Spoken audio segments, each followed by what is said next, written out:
Hey guys, it's Danny. Today we're gonna have a little discussion. We need to talk. No, we don't. Do you like those videos with the title, We Need to Talk, and you're expecting, oh no, they're quitting YouTube? No.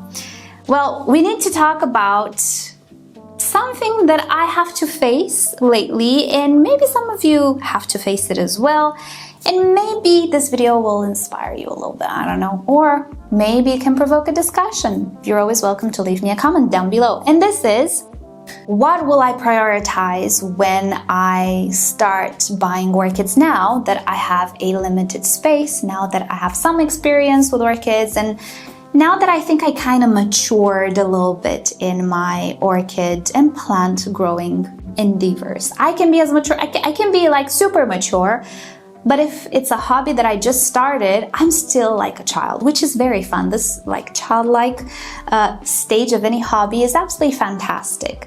But there comes a time when all hobbies mature, and it's a much more rewarding, I feel like, aspect of a hobby. Does that make sense? Am I overthinking and overcomplicating things? Probably. That's what I do, right? So I was telling you a few days ago that for my birthday, I will probably do a little bit of an orchid haul because I miss orchid hauls. I didn't do them in almost 2 years at this point, kind of 2 years. I did get my plant fixed, don't worry, because I did my garden, I bought stuff for the garden, and I cannot be happier. But I discovered that even with the garden, I'm already going on the path of being more, more picky. Yeah, picky is the word. More picky with the plants. And I discovered, even with the roses, just like with the orchids, I have some preferences. And I'm gonna put them in a bit of a list. Maybe some of these things you didn't think about, maybe you are tight on budget and space as well, and maybe this will make sense to you as well. If it does, let me know. So, I will be much more picky with the orchids that I'm gonna start to buy from now on, because such is life. I did my videos, I did my tutorials. I want a quiet life now with orchids, because that's where I am in my life. I'm not like the young girl that was adventurous and buying Miltoniopsis and Draculas and stuff. No, those days are gone. They're gone. We're not buying those anymore. We need to conserve space, money, time, and tears. Got no tears left to cry. Right, so here's my list for the future orchids that I want to buy. Number 1, the first thing that I will think about is the requirements of those orchids and if I can meet them.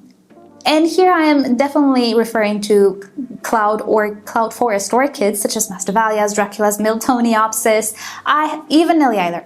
I have tried throughout these years to grow these orchids and find ways to make them work. And you know what? I'm tired. I'm exhausted. I shall let the new generation of content creators on YouTube do all of that thing. I'm old. I'm done. I want a quiet life. So if orchids are not meant for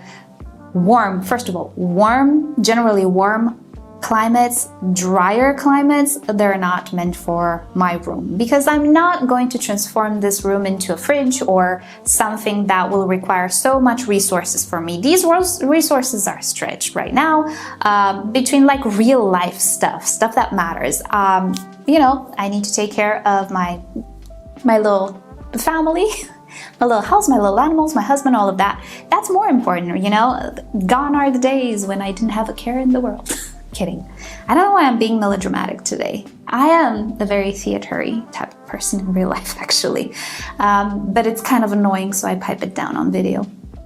Right, so I will prioritize stuff that I know, at least with 90% confidence that they should do okay in my environment. Cattleya types, whether they're not necessarily Cattleyas, but other genera that are related or that grow in similar conditions, stuff that come from very warm environments, dry environments, drought-tolerant stuff with thick cuticles, not flimsy little orchids.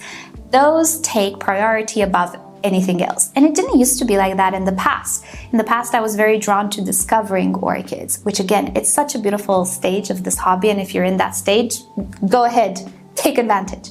But it's okay to not like to do that anymore, and I'm over it. So, first on the list, orchids that I have at least a real chance of flourishing in my environment and with my conditions.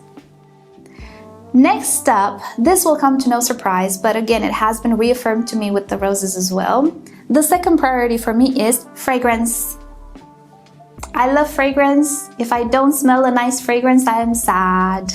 All day, have to be surrounded by nice smelly stuff. I want my orchids to be fragrant, and sure, there are exceptions in which, you know, the orchids are so interesting and beautiful that you don't need a fragrance. Example, jewel orchids. I love Micotis. I don't even want to see the flowers. I want to see that beautiful foliage. So absolutely, I'm not talking in absolutes here. I'm never going to extremes. I'm more of a middle ground person. I'm always like choosing the middle. I never want to be too top or too, no, I don't know what I'm saying. Anyway, I like to be in the middle. Sure, there are exceptions, and sure, I will, you know, not say no to a beautiful orchid, but the fragrance. If you're gonna be a pink cattleya that I have 2 more of in similar colors, you'd better smell, and you'd better smell different than them pretty much. By the way, and I'm saying this because this one just developed a fragrance. In the tour, it was just blooming, and I told you it's not fragrant, it's not very fragrant. It developed a fragrance. It's weird. It reminds me of the Signotus Wine Delight. I know, right? Well, it smells a little pharmacy-y, it has a stink to the fragrance. Very nice, a little minty, I don't know, rooty, like. It's not very powerful, but it's definitely there. And I'm so happy about it. Right, so I would have purchased this orchid even if it didn't have a smell because it just is so pretty. But I definitely want to prioritize fragrance. It is hard to know which orchids are fragrant, hence why I'm watching what other people's grow. I said people's a lot today and I don't know why. What other people grow. I'm trying to read, you know, what people say about certain orchids, if they're fragrant, what type of fragrance they have, and so on. I'm trying to do that type of research because I do want to conserve space for the stuff that brings me joy. What brings me joy, unless it's a Tolumnia, always brings me joy. It's a fragrant orchid. And with roses, I'm the same. I will talk about my wish lists in a video on the gardening channel soon. I am only going to stick, maybe a few exceptions, but mainly 99% gonna stick with fragrant roses because I have space occupied in the garden with roses that look beautiful, but they look very similar to other roses that are fragrant, and I so much more prefer those fragrant ones, and I feel so guilty that I bought the ones that are not fragrant, and I'm like, well, I'm gonna give them away, I think, yeah, or put them in pots. So, number 2 on my list, fragrance. All right, number 3, flowers that I really like. Now, in the past, I've been known to purchase orchids because they looked interesting.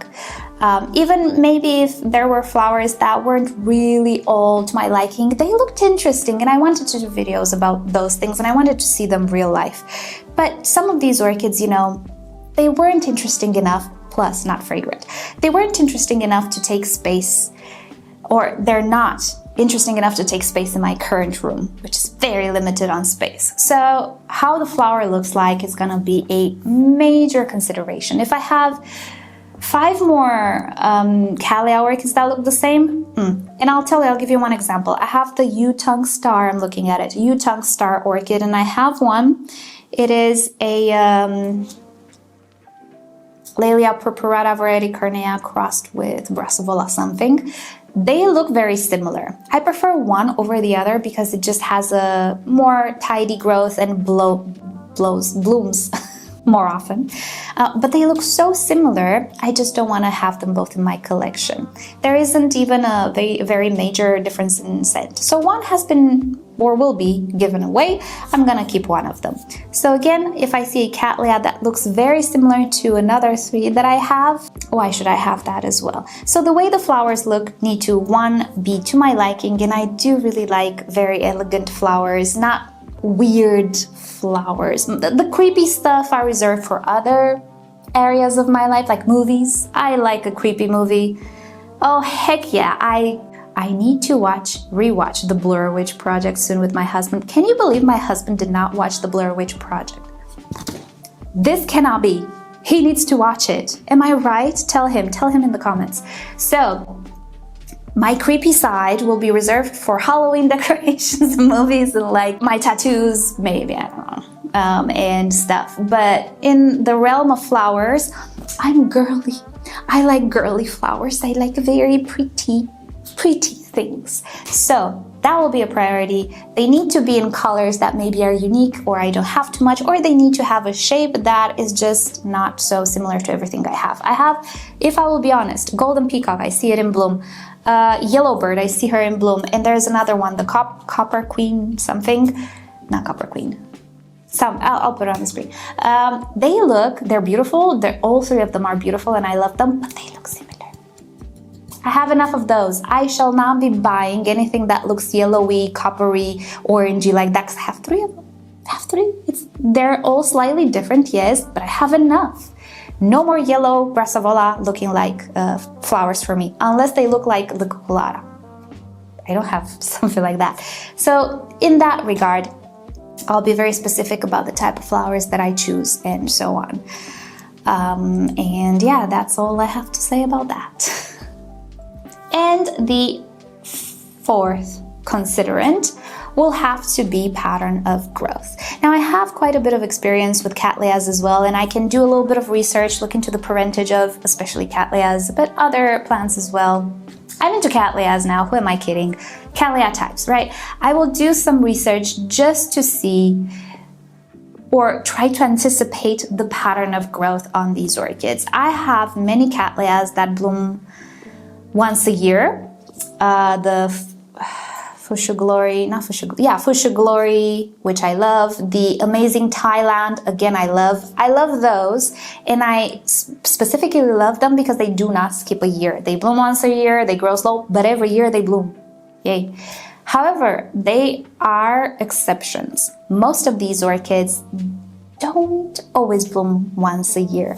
And sometimes, I don't know, they just don't like something in my environment, or I just repot them and they're gonna be like, nah, not gonna bloom on this growth, so you're gonna have to wait 2 years.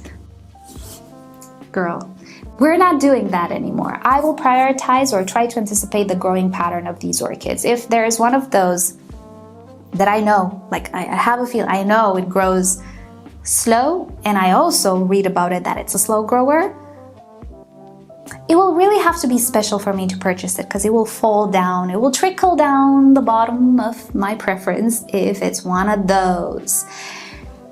I need to show you some examples. I need to show you some enormous orchids that never bloomed, and they're enormous, and I don't want that anymore.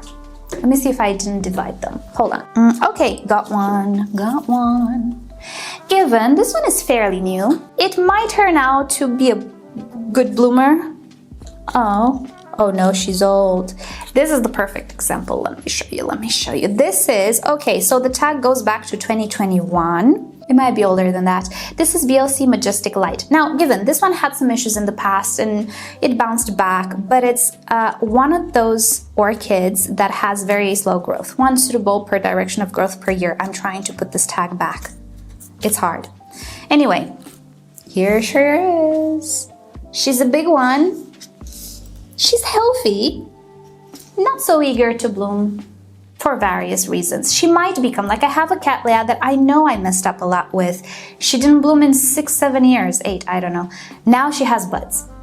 It might be that type. But at this point, I kind of know them. I don't want any more of these. I have enough, and I know they're worth it, at least now, because I know I did some mistakes and I know they have beautiful flowers, but I don't want any more of these because I know I will do some other mistakes probably, or shipping will be problematic, or they will rot in shipping and they're gonna be set back for 3 years. They're just taking up space in the grow room for 3 years, and even though, yes, beautiful flowers may be worth it, they're just not worth it for me right now. So something like this I shall try to avoid. So this aspect is not higher on my list because there are other things that are more important, and there's always hope. Hopefully the transport goes well. Hopefully I'll not set it back when I repot it. Hopefully it's gonna bloom once a year, gonna be willing to bloom like the Fuchsia Glory Happy Holiday and the Amazing Thailand. There's always hope involved. But that's why this considerant is bottom on the list. But that is, I think, about it. Birdie's calling me. Yes, it is time. It is veggie time. I need to make her lunch, aka veggie time. So let me know if you can relate to some of these things, because yeah, I just realized at this stage in my orchid growing hobby that these things are actually important to me, more important than they used to be, because they just make the hobby a little bit better for me now. So these are the things I'm gonna look forward, or I'm gonna look to when I order my next orchids. Gonna be a lot of research involved. So yeah, I hope I do. It also depends on the stock, right? I hope I do a haul for my birthday. But yeah, I'm getting excited and a little giddy about it. But definitely I shall not make, you know, impulsive purchases anymore. We are mature. We're not doing that anymore. Who are we kidding, right? I see something nice, I'm gonna be like, what list? Who's she? We don't know her. What priorities did I say I had? Don't remember anything. Right, that can happen. But I'm trying my best to stick to these things because I know they're important to me, and I'm looking forward to hearing from you. What are the important criteria you now go for if you've already been in the hobby for a while? Yeah, let me know what you prioritize now. So that's about it for today. Thank you guys so much for hanging out with me today and listening to me blab. And yeah, with that said, I hope you have a great day, and I'll see you all next time. Bye!